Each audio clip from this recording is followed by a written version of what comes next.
While we sometimes look cautiously at change, we often feel better about the word innovation. After our conversation today, that will be even more true. Today, we're talking about the very best kinds of innovations, those that improve the status quo and help us create personal and social value, as well as financial and economic value as well.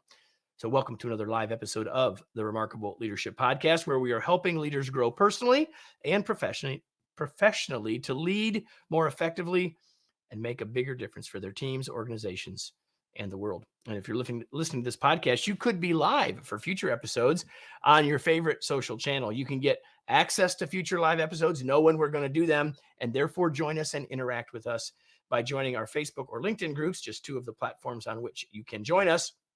And to do that, just go to remarkablepodcast.com/Facebook or remarkablepodcast.com/LinkedIn to do that. Today's episode is brought to you by our brand new book, The Long Distance Team, Designing Your Team for Everyone's Success. It's a book to help you think about how you design a team for a new world of work, how you create the culture that you want and need for now and in the future.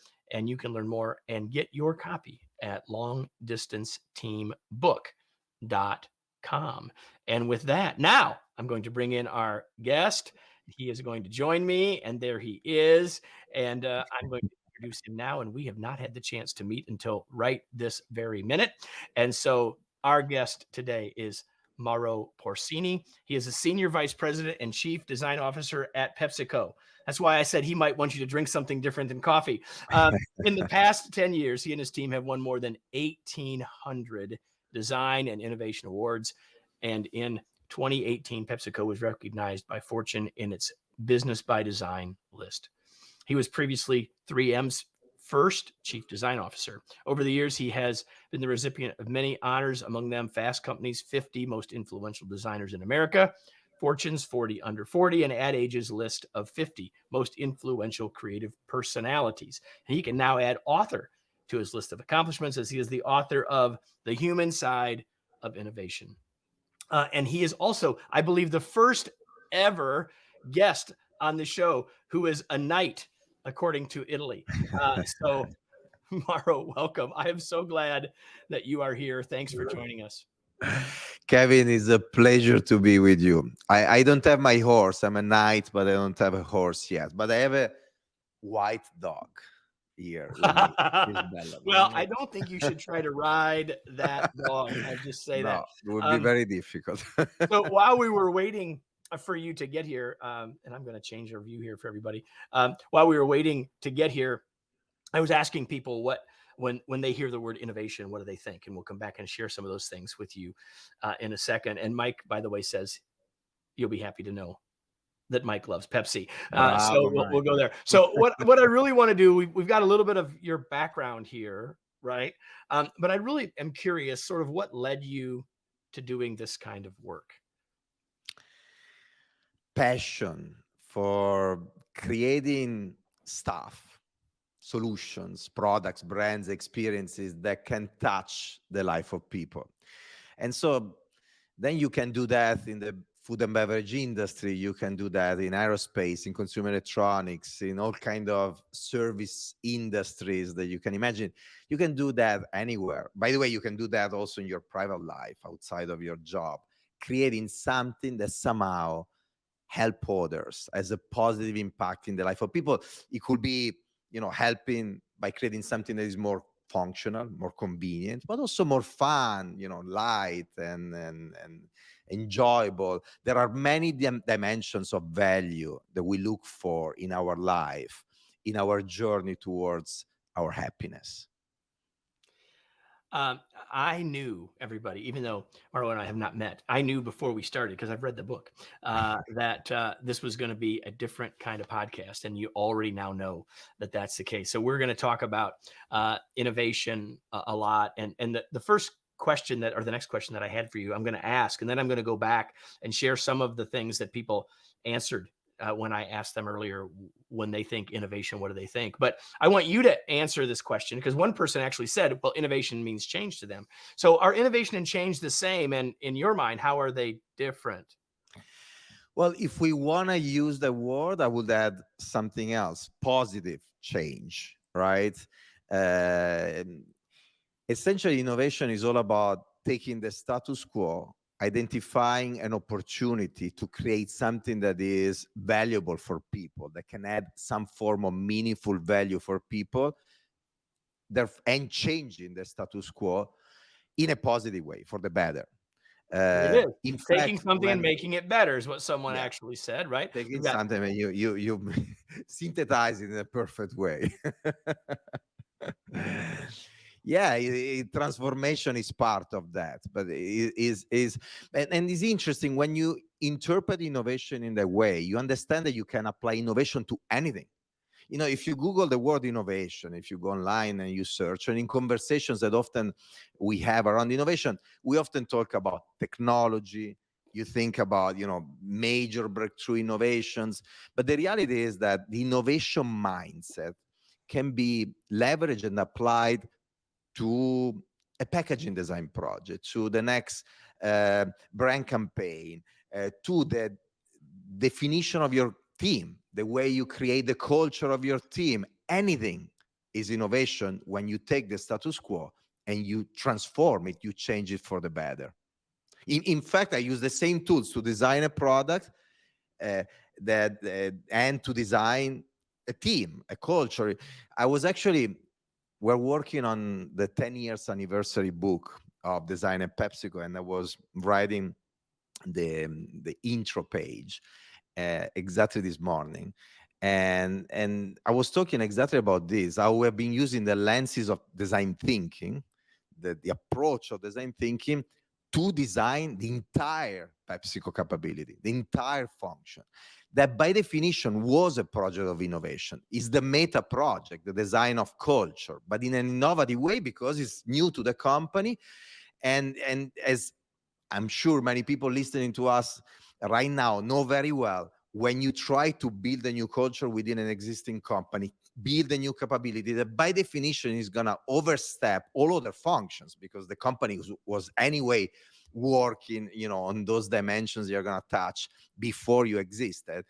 That's an innovation project by definition. If you screw up that innovation project, all the more traditional innovation projects, so the redesign of your products and brands and services and experiences, will fail miserably.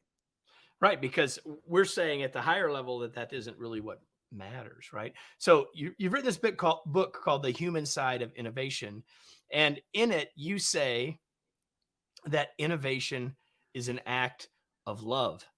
And so I'd love for you to unpack that for people a little bit. What do you mean? That's a bold statement. Well, Someone said something about being daring. Well, there you go. Like, what do you mean when you say that?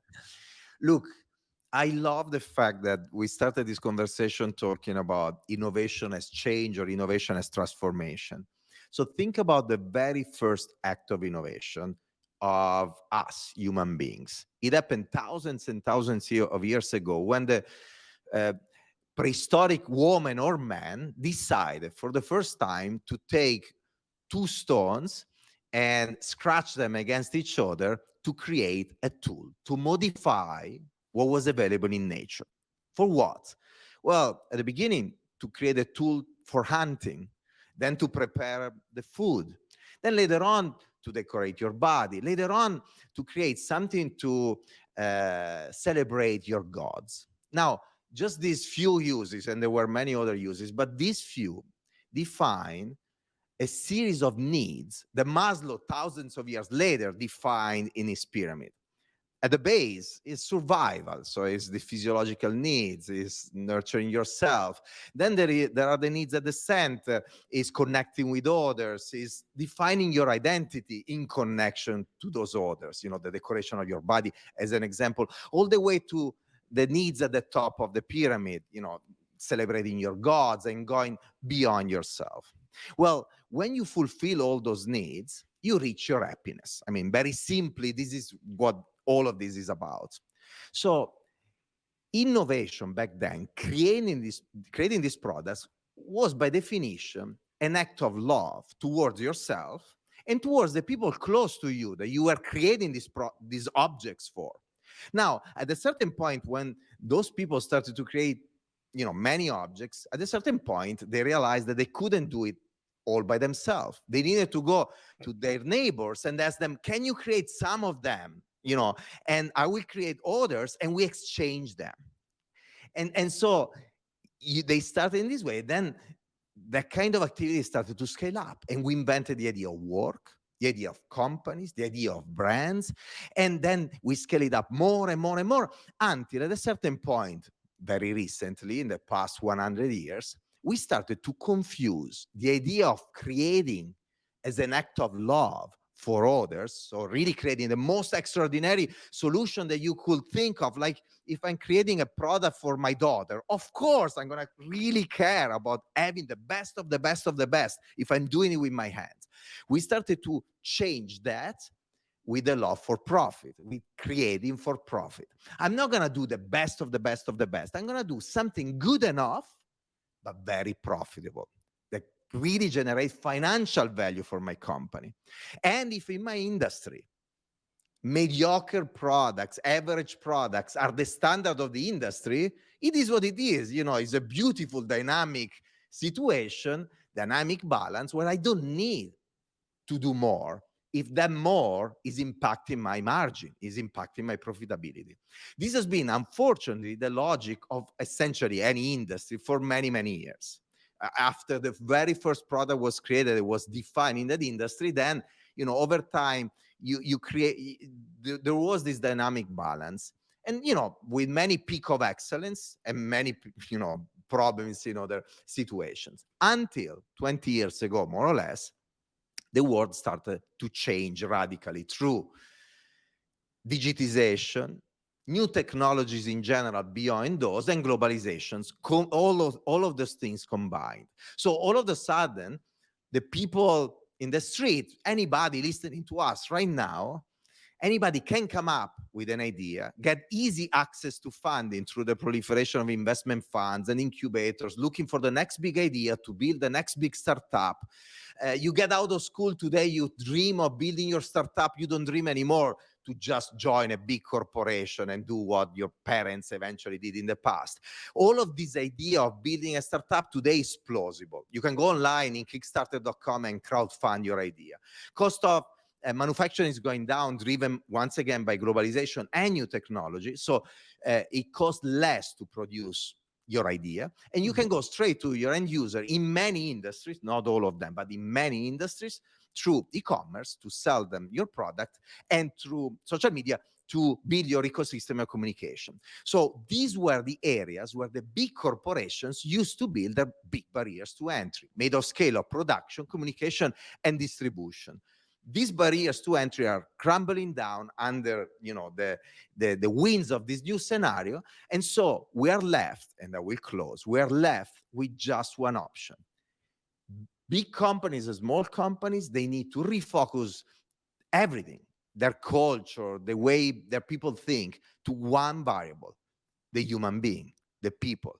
They need to start from a position of love, the one we used to have thousands of years ago, and thinking, okay, that person I'm serving with my product is like my daughter, is like my wife or my husband or my significant other, is like my parents. I care about them. I love them. I want to create something that is extraordinary. His product, his branding, his service, is everything. And so this is what should drive companies big and small today. And for a simple reason, if you don't do it, if you have areas of weakness, that's exactly where your competition will arrive. You may have a good product and a good brand, but the service is not good, competition will arrive there, and they don't have the barriers to stop them that our industries used to have in the past. You need that excellence. I call this age the age of excellence. Either you do it or somebody else will do it on your behalf. So one of the things that is very clear, and if it wasn't clear to people by me introducing you, it's definitely clear to them now that you are a designer. The question is, can the rest of us be designers? Look, I think we need to be really clear about the difference between design and design thinking. And forget design thinking. Design thinking is a word that has been abused in so many different ways, and it had many successes and many failures. So let's define, in this specific context, when I talk about design thinking, is the way of thinking of these designers. So when you go to design school, what do you study? Well, they teach you to observe people, to be an ethnographer, an anthropologist, to understand their needs and their wants and their dreams. And you fall in love with those people at the end. You really want to create something really good for them. This is what drives you. What you do as a designer, you create a product, a brand, an experience for them. And it needs to be the best of the best and the most innovative. So changing the status quo for the better.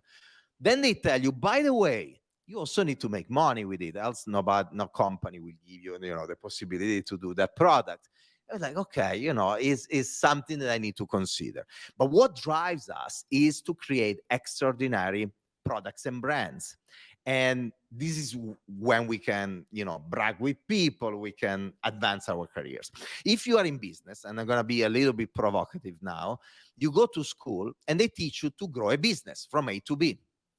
Then they tell you, by the way, there are different levers that you can use. The product is one of them. You also have communication, but you have your supply chain. You have so many levers. So if you go in a company and you grow a business from A to B exponentially without touching the product, even if your product is mediocre, because you're so good at leveraging your distribution, your branding, other things, you're a hero anyway. Now, this worked for many years, but in a world where you need extraordinary excellence, actually, in every dimension. So we talk about product, but this is something, even if your product is good and is established, we're talking about innovation and excellence in the way you communicate. In a world that moves at the speed of light, so where something happens, you need to be ready to react with your brand, in social media, in many different situations, is the way you sell the product, is the experience you build. It's really something at 360 degrees, holistic. So if you need a kind of approach, well, then you need the human-centered mindset of the designers. That's why often I don't call this approach that we designers know that is a design-driven approach. I don't call it design-driven. I call it human-centered. To, first of all, not to alienate the non-designers. Second, to clarify, this is not just about designers.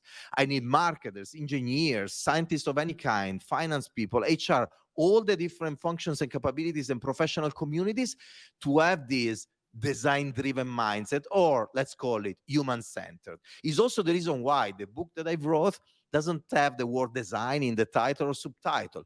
The human side of innovation it talks about human centricity, but it's design-driven. Now, another thing to consider, very important, this is what you study in design school.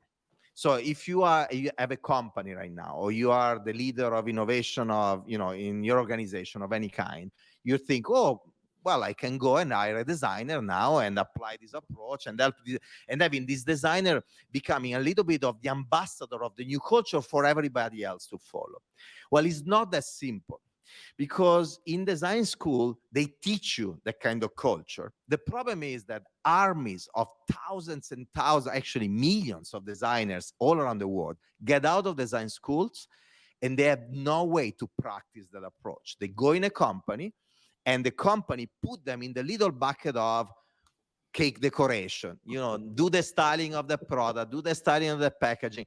And so 1 year, 2 years, 3 years, after a while, you forget completely that kind of culture. There is no space in many situations.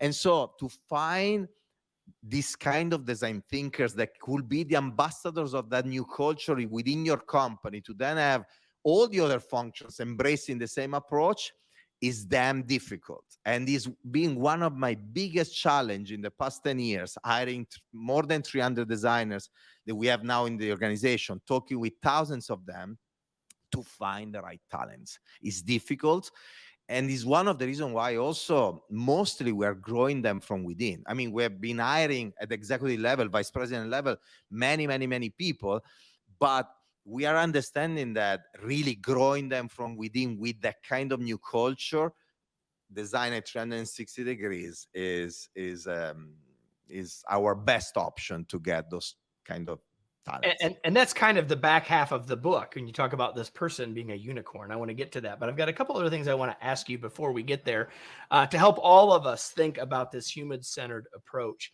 And one of the things that really struck me in the book, and it's a little bit of a detour, but I think it's really important. You talk about the idea of having good answers to wrong questions, and I think that the human centered part of that is part of the answer to that. But I'd like you to talk about that, because we, as in organizations, as leaders, are often really good at coming up with answers. But the question is, are we asking the right question? You want to talk to this just for a second? Maybe give us as leaders some things to think about here, and maybe help us realize if we're asking the right question or not. Yeah. Look, every time, for instance, let's start with my personal experience. They hire me at PepsiCo or they hire me at 3M, and their question for me, the first question was in the job description: we want you to do certain things. And normally I could be like, okay, I'm gonna do what you asked me in this job description. In 3M, that I joined more than 20 years ago, I was 27 years old. I was not the chief design officer of the company. The question was very simple: design certain products. For them, design was mostly the aesthetic in this business. In PepsiCo was more evolved, but still, there was not yet understanding of what design could really do in the company. Not even from me, by the way, because I didn't know the industry yet. And so what we should always do is why they are asking me something. So when they ask you something, it could be a real question, or in the form of a brief, or in the form of a job description, or whatever it is. Ask yourself why. And when you get the first answer, ask yourself why again, and then why again. Why, until you arrive to the primary cause, to the root cause. This is what, by the way, the philosophers do. They've been doing this all their life. And in fact, in philosophy, in the history of philosophy, we find all the answers and solutions of any kind of problem we always, we have. But it's also what kids do. Is the child approach, asking the dad and the mom, why? Yeah. So let's use this technique. And by the way, let's not be shy to use this technique. Often we think that we should have all the answers already. No, we don't. Nobody has. The real wise man, Socrates, used to tell us, is the one that knows of not knowing. So let's start from that assumption. But let me now give you a very simple metaphor to explain this idea. Let's say that the question that you receive is design a bridge. The vast majority of the people will design the bridge, and they will design the best possible bridge, the most beautiful one and the most functional one.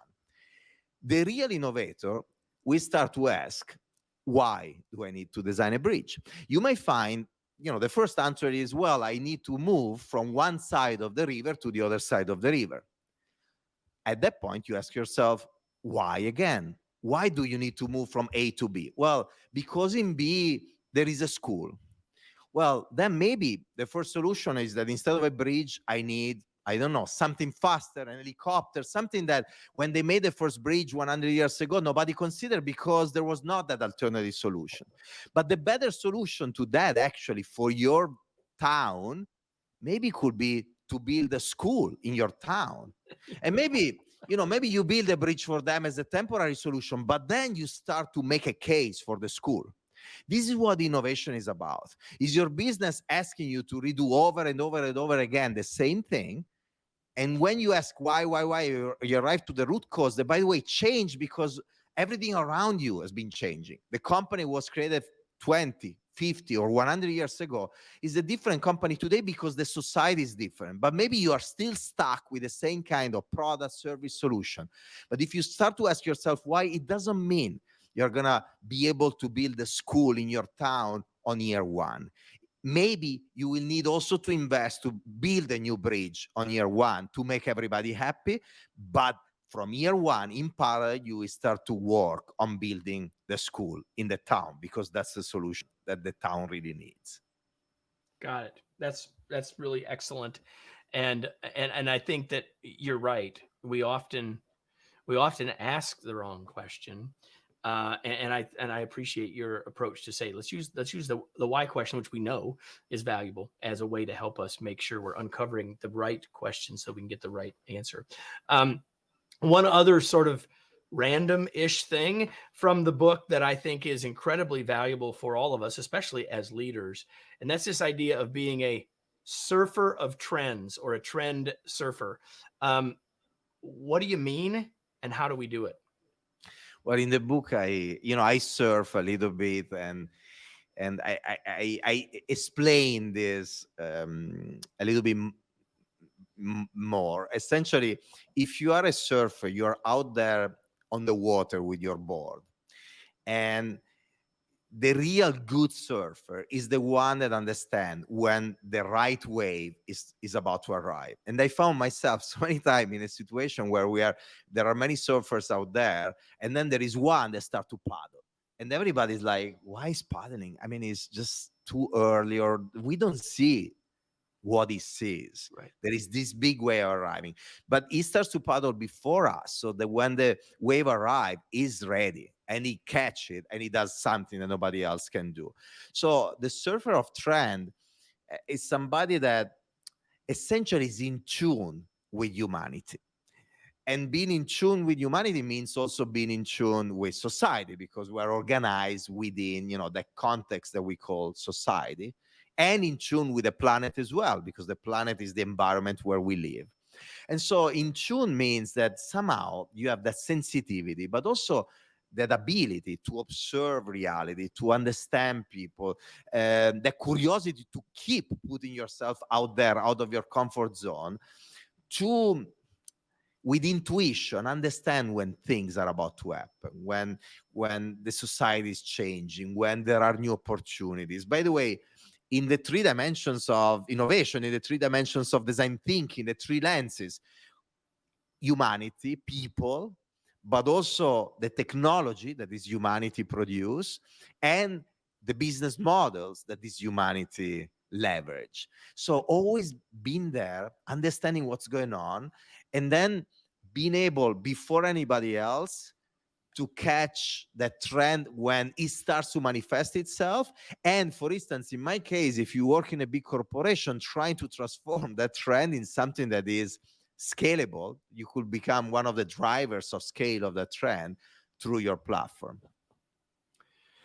So I mentioned it earlier. I mean, you were talking about it, and I said we'd talk a little bit about it. Sort of the back part of the book is about how do we find and how do we develop these unicorns, the people you're talking about, like that can really leverage this human-centered approach to thinking and work. And we don't have time to dive in deeply to all of it, but I will say to all of you, if you have enjoyed what you've gotten so far, and if you love what you're about to hear, you want to make sure you go get a copy of The Human Side of Innovation. Find bookstores wherever, right? Online, offline, whatever. The Human Side of Innovation. I hope you'll do that. So, having said that, you basically have said that these folks that you're really trying to find or develop, as you said, possess four big skill sets. Can you just, at a very high level, talk about those four skill sets for us? Yeah, look, um, there are some that are more obvious than others. Um, for instance, is the ability to think big, to dream. We are all born as children. We all have this kind of ability. We dream, we fantasize, and then over the years, society, people around us, tell us that that's very childish. You should grow, right? But still, we preserve that ability. We go to school, we get out of school, we go to these companies, and we still dream. We dream that we could change the product, we could change the brand, we could even change that industry or that entire corporation.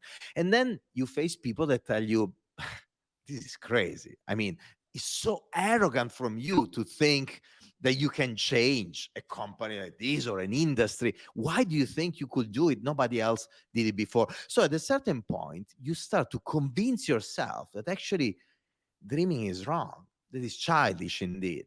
And instead, it's not. There are few people that preserve that ability no matter the context, no matter everything that is going on.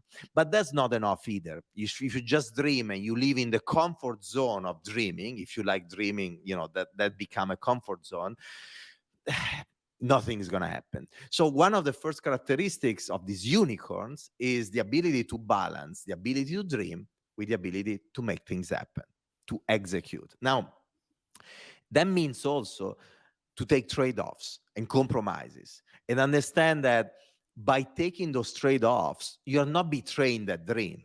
If you have the dream, you have the vision, the trade-offs are just a way to get closer and closer to the dream. Now, you need the dream. If you just take trade-offs without a vision and a dream, they're just trade-offs, and they're often meaningless in the world of innovation. Now, this is one of those characteristics of these unicorns that you don't find that easily in companies, because people have their brief, their performance review at the end of the year, and they're like, okay, this is what is charted in my and that's what I got to be focused on. Yeah, exactly.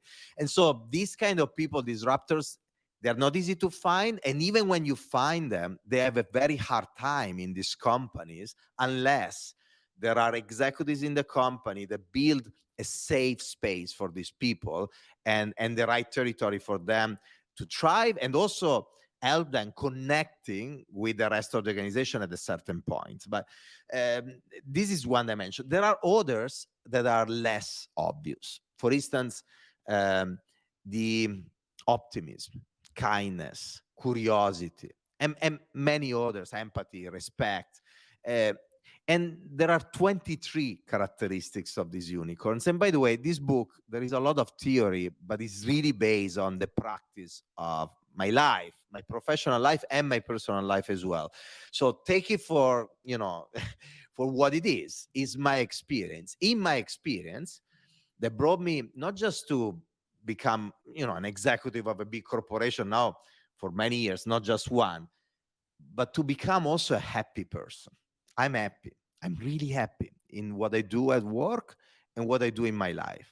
So, and this book is about business, is about innovation, but it's a book about life. It closes talking about how to design happiness, how to apply everything to happiness, because for me, the two things are totally connected. If you are miserable at home or in your life, you can't be happy at work, and vice versa. If you're miserable at work, you will bring it home. So the two things are together. And so again, kindness, optimism, curiosity, and all the other characteristics made completely the difference for me in this journey. Let's talk briefly about these three. And again, there are many more. Curiosity. I mean, curiosity pushes you to get out of your comfort zone. It pushes you to read, to travel, to speak to people.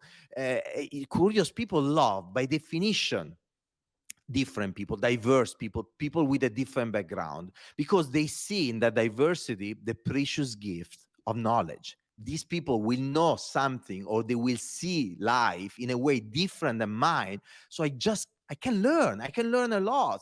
I can learn the different perspective that maybe has something that is better, for me, for my life, or that different perspective can help me understand my perspective in a different way. But innovation is all about this. Innovation is about looking at something with your eyes, with your background and biases, and because of that, you always see the same thing until you talk with somebody that has a different perspective, or you read a book, or you have an experience that push you to change your perspective, and all of a sudden you see something that you never saw before.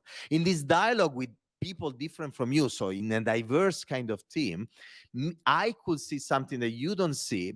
Maybe still my perspective and your perspective still see the status quo, but through respectful dialogue, respect is another of the characteristics of the unicorns, we build perspective A plus perspective B, build perspective C. That's the innovative perspective, the blended perspective that nobody ever had before. So this is what curiosity is about. And very pragmatically in a company, we have all kinds of tools and platforms for education of our people. The reality is that you may have 0 platforms and just be curious with the tools that are available to us today online in this digital world. you can learn so much and grow so much. When you are in a company, if you're curious and you are a designer, for instance, you can see your marketers and your scientists and engineers and finance people as your mentors. You can learn so much from them. They're your MBA, your PhD, but it's about you. And that's more valuable than any tool I can give you. Even if I give you tools, if you don't have that curiosity, you're not even be able to use those tools in the right way. For me, in education and growth, tools are 5% of the equation and 95 is your curiosity. And then optimism. When you innovate, when you change, when you transform, you will face roadblocks all the time. If you don't face roadblocks, it means that you're not changing anything. And so because of this, you need to be an optimistic kind of person. You need to see the glass half full of the time.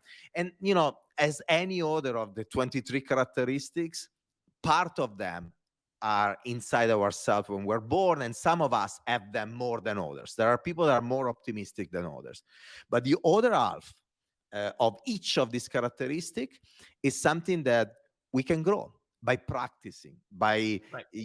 and so the starting point though needs to be the awareness about the fact that this is important. So if I'm more pessimistic and I realize that optimism is actually one of the key driver of growth for myself personally, professionally, and for my company, my brands and my products, well, then I'm going to practice it. And for instance, one way, when I have a really bad moment, is a very difficult day, and I need to be anyway positive, I try to step back.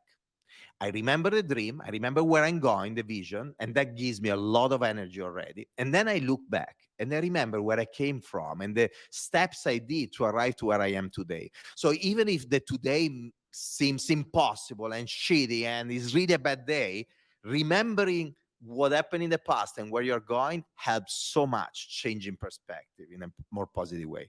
And then there is kindness. But Kevin, I'm talking a lot. You tell me, I can tell you about kindness or I can pause here. Kindness for me is important. Well, I think I will, I'm sure that many of us would like to hear us have a conversation about all 23, but we've talked about curiosity and optimism and kindness, and I want to value the time of everyone. So I've got a couple of other questions for you before we wrap up, and we're going to Well, share.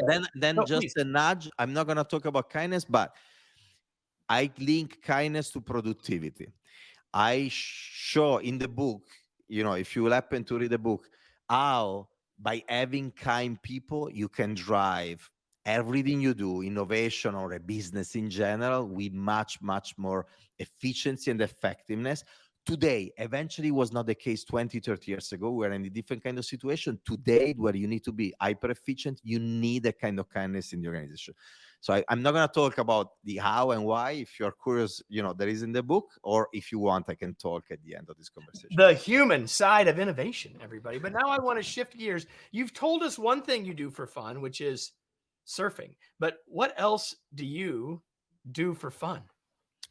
Well, I mean, I used to be, when I was younger, really, really sportive. I was playing soccer semi-professional, and then, job, work, travel, I lost a little bit of that. But I always love sport where there is a fun component. So I love surfing, I love snowboarding, I love to play soccer with friends now when it's possible. So that component for sure. And then on top of that, walking, traveling, meeting people, sharing these experiences with people that I really, really care about and I really love is a big part of what I do. I'm always hungry for learning new things, that curiosity that I was talking about earlier. So getting out of the office or my home and meeting people, going to events, travel is something I love. And one of the things when we were talking about curiosity that you mentioned, that one of the things that might help us with, or that because we're curious, we do this, is reading. So I'm curious if there's something that you're reading these days or that you've read recently that you might want to point out to people. Anything come to mind? Yeah, look, I am inspired always by the biographies of people that, in a way or the other, either are changing the world now or they did in the past. So, a few that I may suggest.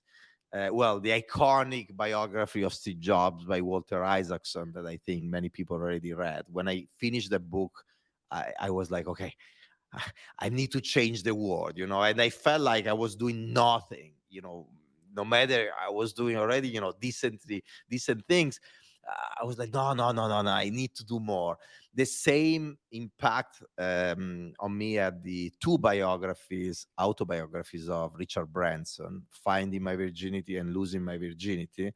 What I particularly like of Richard is that it's not just human-centered innovation, because that's what he did all his life. It was identifying a frustration that he personally had or people around him had, and building an entire company around that. Oh, the cell phone bill is too high. I'm going to build my own cell company, train company, aviation company. It's amazing. But it's not just that. Is that at a certain point in his life, he had a layer of purpose to everything he was doing. When he started to have a platform and the financial resources to do it, he did amazing things that you can find in the book to really help humanity, society in so many different ways. So innovation, human-centered innovation from product to purpose, wonderful. From Isaacson, the biography of Einstein, of Leonardo da Vinci, amazing. Or the biography of Phil Knight, the founder of Nike. The book is the Shoes Dog is another one. I could go on and on, but yeah. Well, that's a good list, most of which I have read, a few of which have been recommended here before, but not all of them. And we'll have those in the show notes for everybody, along with, of course, the human side of innovation. Mauro, before we go, what do you want? Where do you want to point people? Where do you want them to go? What do you want them to know? Where do you want them to learn more about you and the book, etc.? Well, I'm pretty active in LinkedIn and in Instagram, Mauro Porcini, in both dimensions. And then if I have a minute to add one, closing comment, I don't know if you have more questions, but there is a subtitle in the book that I love particularly, that for me, I wanted that to be the title, but it would have been misleading. So the title is The Human Side of Innovation, but the subtitle is The Power of People in Love with People. And for me, people in love with people, the people in love with people are the unicorns, those kind of people we're talking about earlier. But people in love with people summarize everything we discussed today. And as if you want, everything is also in that book. There are three dimensions of love. One is the love for the people you serve, that original idea of innovation, really obsessing in creating something formidable for people. The second dimension of love is the love for what you do. That is so important, especially when you do innovation, because it's difficult. And again, you will face many closed doors and roadblocks along the way. You need to love what you do. And by the way, if you love what you do, you're going to be happy, because our work occupies so much time of our life that is important. If anybody listening to us right now is not happy, in what they do, they should really seriously consider to change. And then the third dimension of love is the love for the people surrounding us. It's not a one woman or one man show. Anything is not innovation. It's not our job. It's not our life. We have people surrounding us that we need to bring with us. And to bring them with us, the first step is to care about them, is to love them. If you love them, they will give you love back. But it starts with a selfless act of really caring about them, and then they will come with you. And everybody, I would say that if you're with me, you have loved this conversation. Mauro, thank you so much for joining us. I have a good question before we wrap up. I have a question for all of you who are watching or listening, whether it's live or whether it's later. It's the question I ask every time we gather. And the question is, now what? What are you going to do as a result? There's 50 things that I've written down that I'm going to think about, what I'm going to act on, what choices I'm going to make, what actions I'm going to take. And I encourage you to do the same, to think, because if you don't take action from this, you might have been inspired. You might have gotten a new perspective, but nothing's really going to change unless you take some action. And so it is my hope that this conversation helps you create something new and better, to innovate, if you will, in your life in ways that make a difference for you, those around you. And so Mauro, thank you so much for being here. It was such a pleasure to have you. Thank you, Kevin. Really, it's been a pleasure for me as well. And so, everyone, I hope that you enjoyed this. If you did, make sure you tell someone else, and make sure maybe you want to like and subscribe if you're on the podcast. But most of all, I hope you'll be back for another episode, because we'll be back in next week with another episode of the Remarkable Leadership Podcast. Thanks, everyone.